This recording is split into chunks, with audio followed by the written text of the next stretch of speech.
केजरीवाल को पुणी झटका। नुआ दिल्ली आसनरू केजरीवाल पछुआ। सप्तम राउंड गणति सुधा 238 खंड भोट्रे पछुआ चली केजरीवाल। बीजेपी परवेश वर्मा नुआ दिल्ली आसन में केजरीवाल को पछरे पकाई आगुआ अछंती।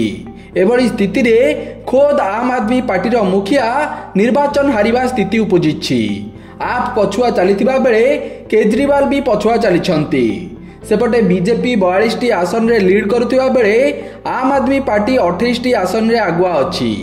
प्रथमरु कांग्रेस गोटिया आसन रे आगुआ थिबा बेले एबे समस्त 70 आसन रे पछुआ चलिछि। बीजेपी 42 आसन रे आगुआ रहिछि। आ दीर्घ 27 वर्ष परे बीजेपी पुणी क्षमता को फेरिबार आशा देखा देछि। यह सहित प्रारंभिक ट्रेंड रे आम आदमी पार्टी दिल्ली रु निज सत्ता हराई पारे बोली जणा पडुछि। केजरीवाल को पुणी झटका। नुआ दिल्ली आसनरू केजरीवाल पछुआ। सप्तम राउंड गणति सुधा 238 खंड भोट्रे पछुआ चली केजरीवाल। बीजेपी परवेश वर्मा नुआ दिल्ली आसन में केजरीवाल को पछरे पकाई आगुआ अछंती।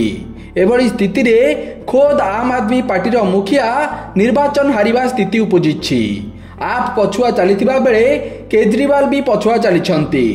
सेपटे बीजेपी 42 आसन रे लीड करुथिबा बेले आम आदमी पार्टी 28 आसन रे आगुआ अछि। प्रथमरु कांग्रेस गोटिया आसन रे आगुआ थिबा बेले एबे समस्त 70 आसन रे पछुआ चलिछि। बीजेपी 42 आसन रे आगुआ रहिछि। आ दीर्घ 27 वर्ष परे बीजेपी पुणी क्षमता को फेरिबार आशा देखा देछि। यह सहित प्रारंभिक ट्रेंड रे आम आदमी पार्टी दिल्ली रु निज सत्ता हराई पारे बोली जणा पडुछि।